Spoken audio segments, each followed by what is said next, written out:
I tell you once more, please get out of my way. I don't want you no more. We're done here, boy. I know you think you're so fine, but you can't see it. I've been wanting to unwind.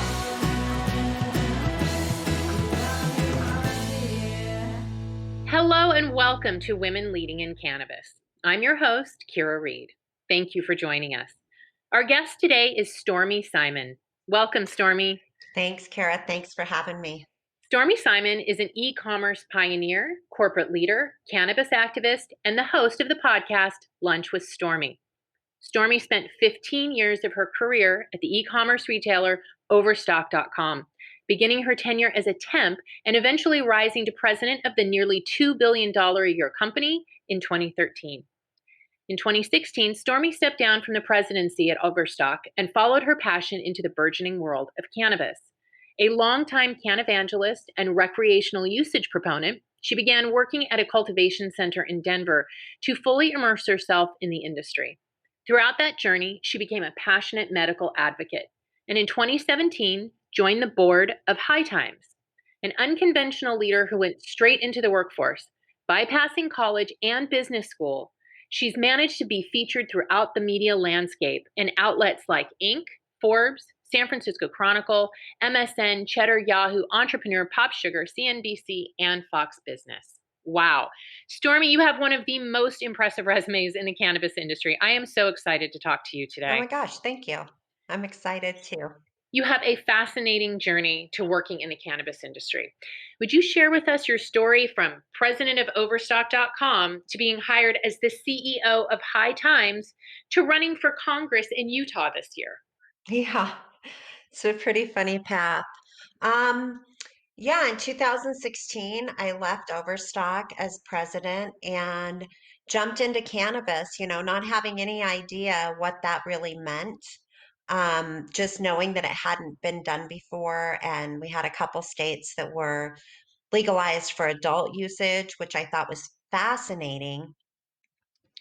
Given when we look back on the history of alcohol prohibition, how much has been written and how far it came and how that affected our government and people's rights and all sorts of things.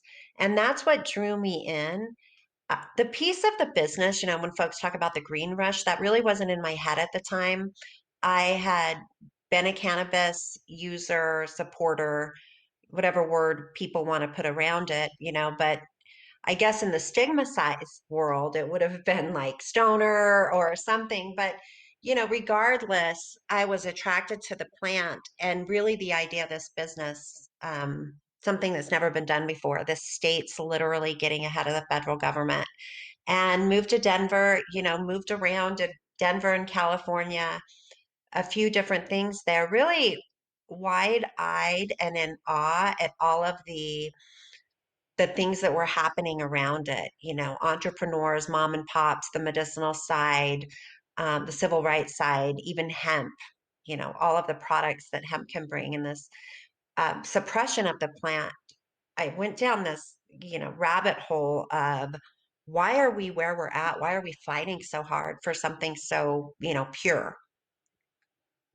Really led me down reading about our history with the plant. It's 10,000 year documented history that we have access to, reading all of the things, Israel, all of it. Like, I read so much. And in the meantime, within the industry, the big money was coming in, things were changing. There was this authenticity that was there that was, going commercial. It was quite confusing. And also, who do you trust? Are things certified? Are people doing it, to a standard that's acceptable? And, joining the board of High Times was something that I really wanted to do when they got their new leadership back in 2017. And I think that relationship is what led me to there in 2020. But what led me to run for office was really the idea that if not people like this, if not people who push the envelope, that raise their hand, even when it's may not be the most popular thing to do, or despite popular opinion, whatever those reasons, folks that step forward, like I've seen within the cannabis industry and a lot more in 2016, why not people like that? I've seen them jump through loopholes of bureaucratic government. Um, just within the states to be able to be ready for a federal legalization. And that's what made me do it is, I'm in Utah. It's a red state. Cannabis is there's a conservative program, medicinal program out here. They're very concerned about how it rolls out despite the success in other states. And I just thought if a cannabis advocate can run in the state of Utah with their head held high, then why couldn't we run all over the country? And state government is really a place to get your hands involved in your zip code. And I guess that's the 4-year journey to that. And now, at the end of this road today, how do you feel about a career in politics after the corporate world and the cannabis world? Yeah, I don't think that I'm a politician, which is probably the reasons if you don't think you're a politician, you should probably run for office. I mean, one would hope that those are the people we can get in. I- I'm not sure that that's a career for me, or I even view it as a career. If we get back to where it's civil service, the way the whole system works within campaigning and running for office, even within my small zip code here in Utah, is truly fascinating. I'd encourage anyone to do it. You don't have to win to get the experience. And, but I'm not sure it's something that I would pursue, but I would definitely assist people in pursuing it. That's for sure. You mentioned something that is, I think, very important to remember about our political system is that it is a civil service role, and it is a civic duty to run for office and represent your district. And it's become so convoluted with all of the money that gets dumped in that we look at our politicians now as being politicians who are bought and sold commodities to represent corporate interests. But it did stem from being a civic duty. Yeah. And, when it is all about money, the campaigning piece has a lot to do with money. And it turns out you really do need it. But when I first jumped in, decided to do this and was, feeling around for how you even do it, because I had zero idea really. I was told you need to raise between 20, no, 30 and $50,000. And I said, what? That just seems insane to me. There are 22,000 people maybe in this district that votes, or 22,000 households, something like that. And I came up with a budget for about 10 grand and thought, that's all I'm raising. Like, that's all that it should take, or whatever. I was up against a pretty red wall, but that's okay. But I just thought there's no reason I'm going to go get $50,000 and spend it on this campaign. But when you think of that, 22,000 households, $50,000 was the top they said to raise. And then you think about how much goes into a presidential election or a Senate seat. These numbers are insane. They're insane. And when you back it up, there are people who are um, trying to get their personal agenda through our system that put those kinds of dollars into this, you know. And I think at a state level, it's people who think alike, um, people who want to affect their zip code a little bit more when they donate versus, on this national level. But it really was a fascinating experience. Is it something that you think women in our industry need to step up and participate in more? Absolutely. If they want to. I mean, there's a lot by the end of it, there was a slim chance of winning in Utah, the very red state, right? We're just very, very, very red. And I ran as a Democrat. But I think, once you get to the point of where you're like, am I going to be walking into that legislature every day and doing things with, in this kind of bureaucratic environment and these kinds of formats? It's got to be something you want to do. But in order to push change through a system, it's got to start somewhere. And people in the cannabis industry are movers and shakers. They're pushing things forward. They're making it happen. And, it'd be amazing if we had that grassroots type feel every day in government, every single day. A million Katie Porters. Yeah, maybe 2 million.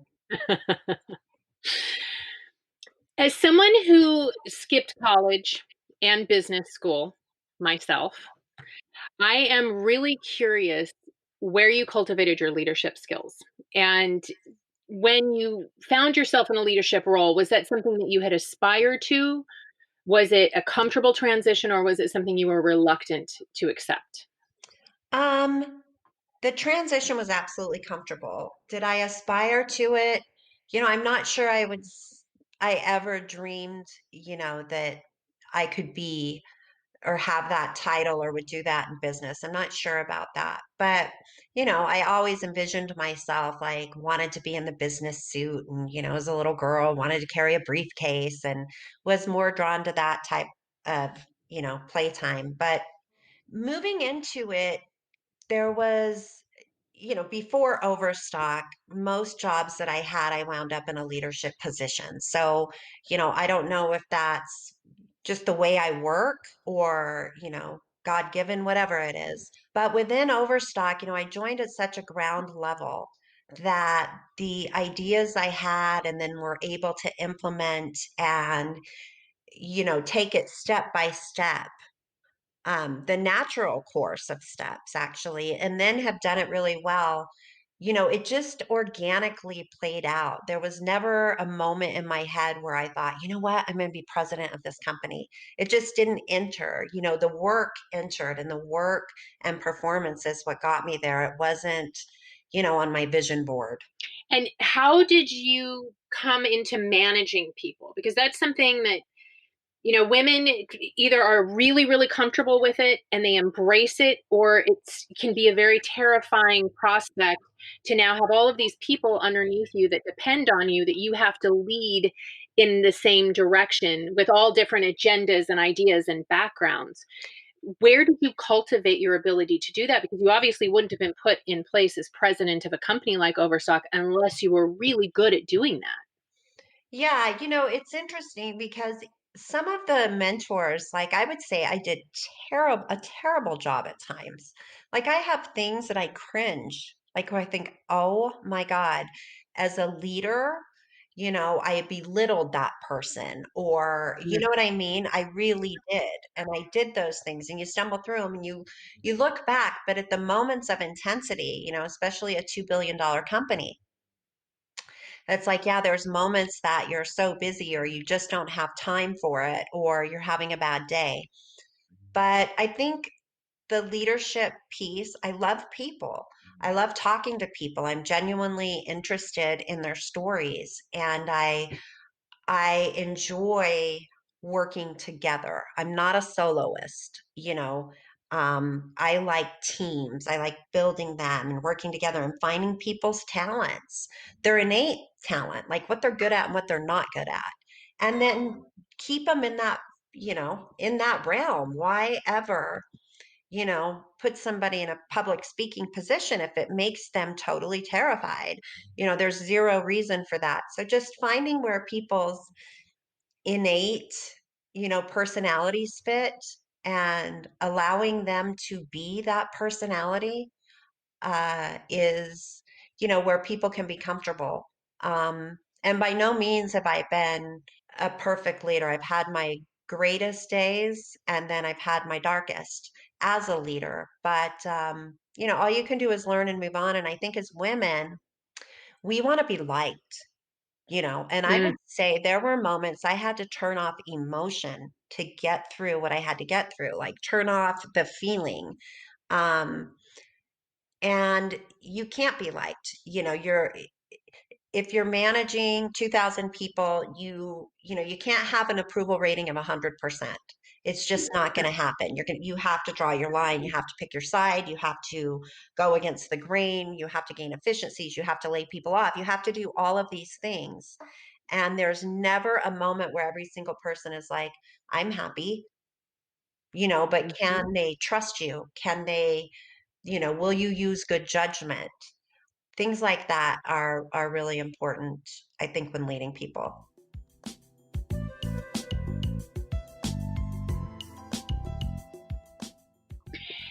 The conflict of the people pleaser in a lot of women with the leader. You just nailed it. It's something that I also, as a leader, have had to deal with.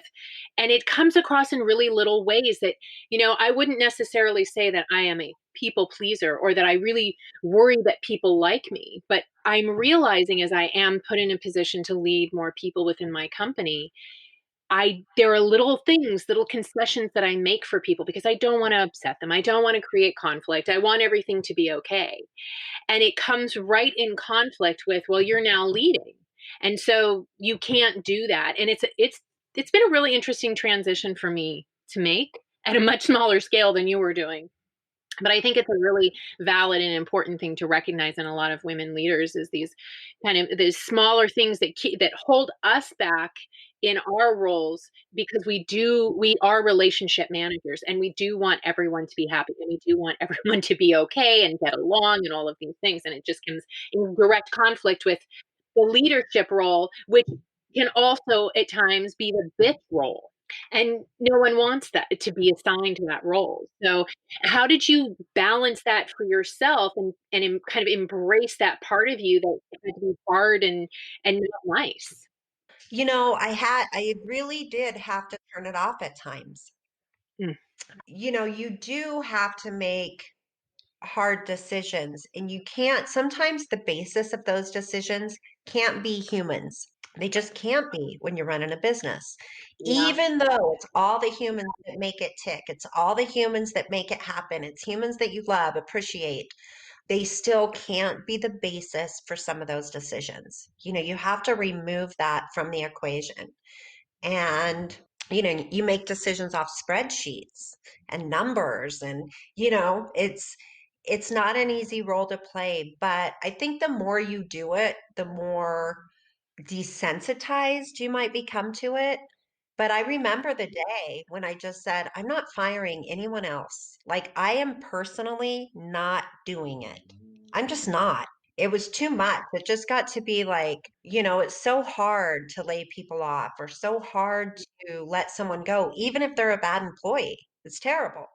I can see the good side of every single person, or at least a good quality, and you get better at it or more used to it. But I wouldn't say, when you're sitting there home alone and thinking about your day and the effects, the butterfly effects your actions may have had on people, many people, it doesn't always feel good, even if it's the right decision. So true. The challenges of leadership. Mm-hmm. Yep. Being a woman in the cannabis industry can be a real uphill fight for many of us. How would you say that being a woman in this industry has been an asset, and how has it been a hindrance? And then what have you found being in the cannabis industry is different than traditional corporate world in terms of dealing with this gender issue for yourself? I would say it's across the industries. Even in retail, there are a lot of women in retail, but depending on the roles that they're in, are they in leadership roles? Or are they always the merchandiser?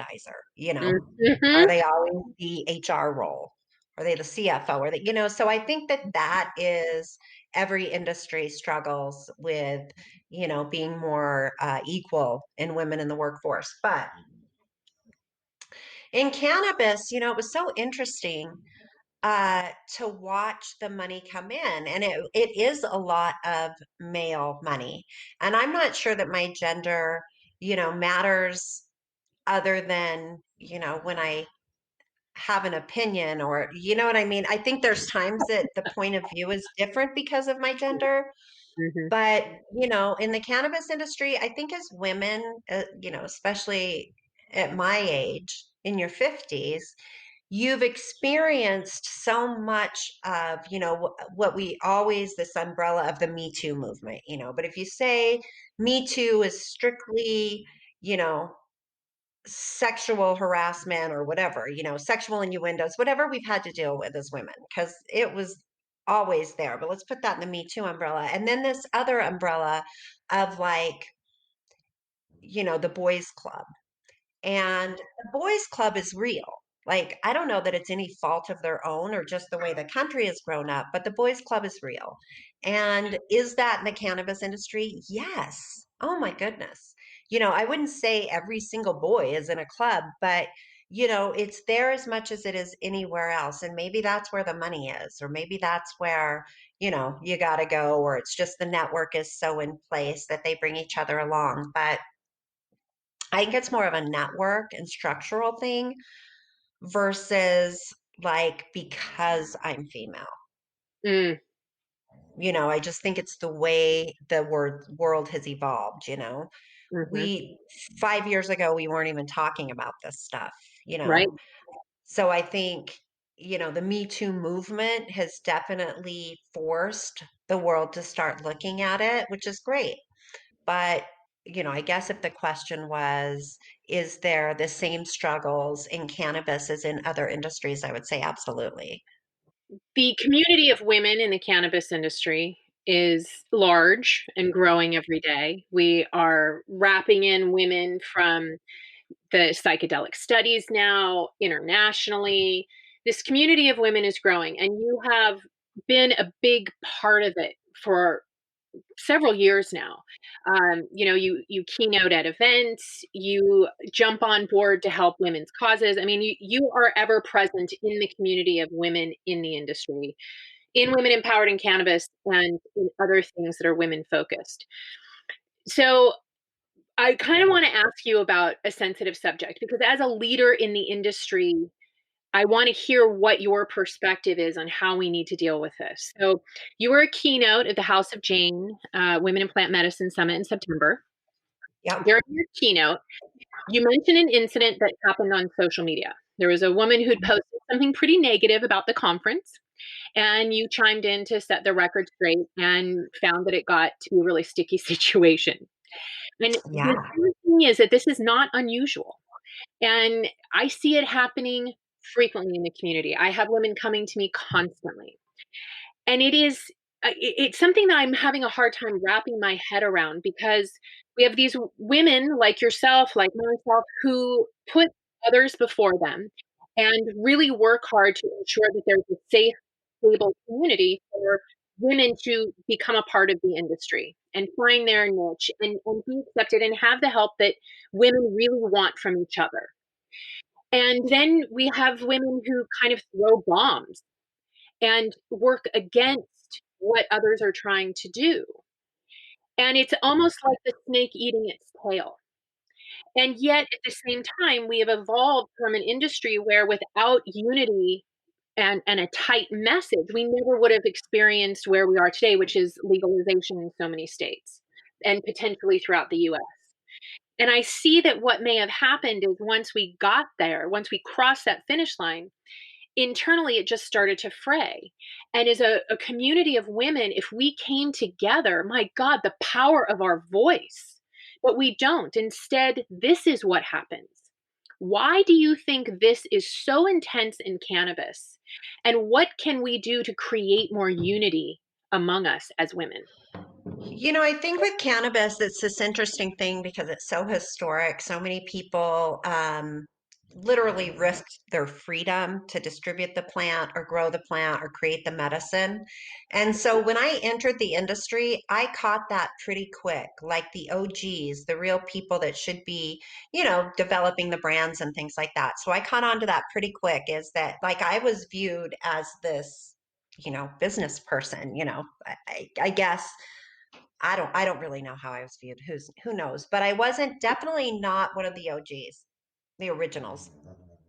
And that was okay. I understood why. Like I learned how to grow the plant. I learned a bunch of things. The jobs I took weren't big and fancy. They were like grassroots or ground floor, getting my hands dirty. Um, in regards to the plant medicine event that you hosted, the term plant medicine was what was up for debate. People were actually offended that the term plant medicine was used. And all I could think of was perhaps, due to uh, indigenous tribes and, the folks that were standing on this land before us and using medicine or plants as medicine before it was forbidden, um, they do have really good traditions and really amazing information that is beyond what I personally know. I've done and I had also mentioned that I did some shamanic journeys, and my goodness, it just upset people. It just upset everyone. It just upset them. Um, Now, what I came away with in that particular instance is, my term or usage of plant medicine is my own, and how anybody wants to perceive it is up to them, but they can't take it away from me. They can't take away the fact that I've, spent time with shamans. You can't take that away. It's already happened. Mhm. Mhm. Why do we bring it to the table in cannabis? It's passion. I think that there's passion for it. And as people become successful or they get recognition or notoriety because of the movement that we're experiencing regarding, cannabis being the gateway to all these other things we're now moving towards, that people want to have the ownership if they've dedicated their lives to it. And I think that's fair. What I don't like is, the other thing you brought up, why are women attacking each other? And, it comes back almost to that leadership thing where you're never going to get 100% approval. And we are so sensitive, as a society right now with this social media stuff. It's so easy to start an argument or poke a hole in it or get literal, right? Because your words are always out there. So it's like if you literally define them, opposed to your perception, maybe you get a little upset. But how can women, how do we get past it? How do we come together? I think we do a pretty good job.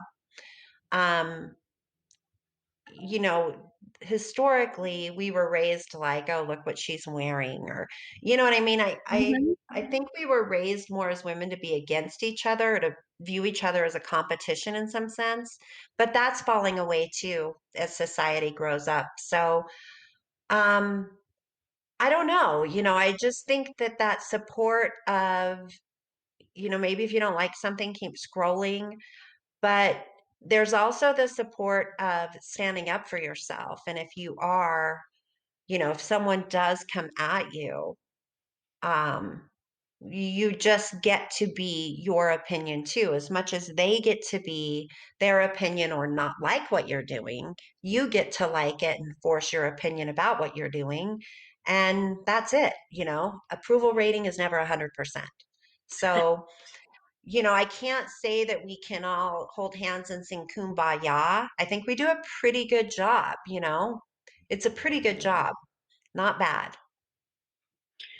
I do agree. I agree. I think that the most unique thing about the cannabis industry is the unity around, well, let's say in other worlds I've worked in, there's always been a desire for women to actually come together and support each other, but there's still that apprehension, there's still that awareness. There's only one, maybe two seats at the table here.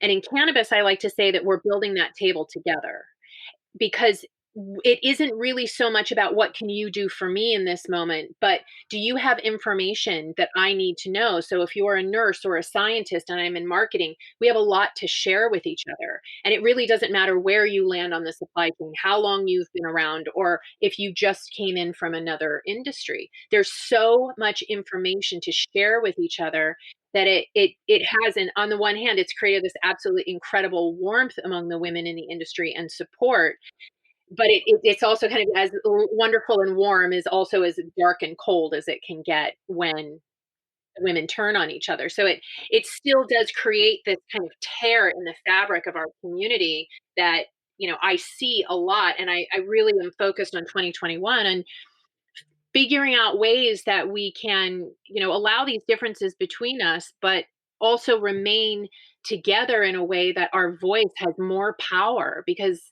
together we do have more power. And I really want to see the women in the industry use it. We should be able to say, that brand is harassing women, or, we need to support this woman, and we can make it happen because we've come together and we know how to use our voice, and we can start affecting policy change at the level of government one day if we have enough power. So thank you for weighing in on that. So what are you looking forward to in 2021? Oh my gosh, 2021, so I have this huge house in Utah and I'm getting ready to sell it. It's just too big, too much to take care of. It's a full-time job. And that's what I really need to do. I'm developing some land in on the Nevada-Arizona border that I'm really looking forward to. I have a couple things that I haven't decided on. And I'm continuing to do the podcast Lunch with Stormy, which I've absolutely loved doing, and have some guests that have just come in that we'll be recording in January, and have a couple, like tomorrow, I'm interviewing Judge Joe Brown, which I think is going to be a really interesting Oh, um, yeah. yeah, conversation. He's a really cool guy.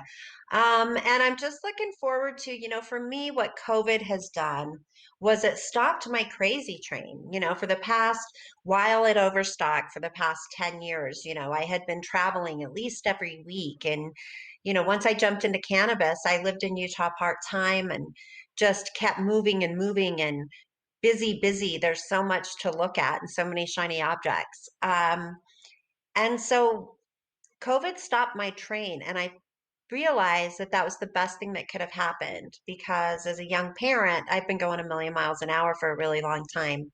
So I look forward to figuring out how to keep integrating this additional piece that I found in my life. Um, and start really playing towards my passion plays and things that I'm interested in versus just being busy to be busy, if that makes sense. That does make sense, and I feel you on that. That is having every activity and travel taken away is amazing how much it really makes you sit with yourself, things you learn. Yeah, when people say we'll get back to normal, I think my normal's different. Like I'm really quite different from it. And I think it's better. I think it's a better Stormy. Well, I have really enjoyed speaking with you today, Stormy, in the 2020 version of Stormy. If people want to learn more about you or get in touch, where should they find you? I'm on social media channels as Stormy Simon everywhere that I am. And then I have stormy-simon.com. And that's where I post my podcast and sign up for the newsletter or whatever you want to do there. But you can always find me under Stormy Simon. And we'll be able to find your podcast there as well. Yes. And on any platform. Thank you so much, Stormy, for your time today and for sharing your journey with us. Ladies, thank you for tuning in. If you haven't yet joined the Women Empowered in Cannabis community, go to our website, womenempoweredin-cannabis.com, and find your group, Supply Chain, CBD and Hemp, and the recently launched Women of Color. WEIC is a community that provides resources, connections, events, and content to women working in cannabis in the US, Canada, and around the world where there's an interest in cannabis legalization. We welcome women who are currently working in cannabis or curious about taking a leap into the industry. Join us next week for another conversation with women leading in cannabis.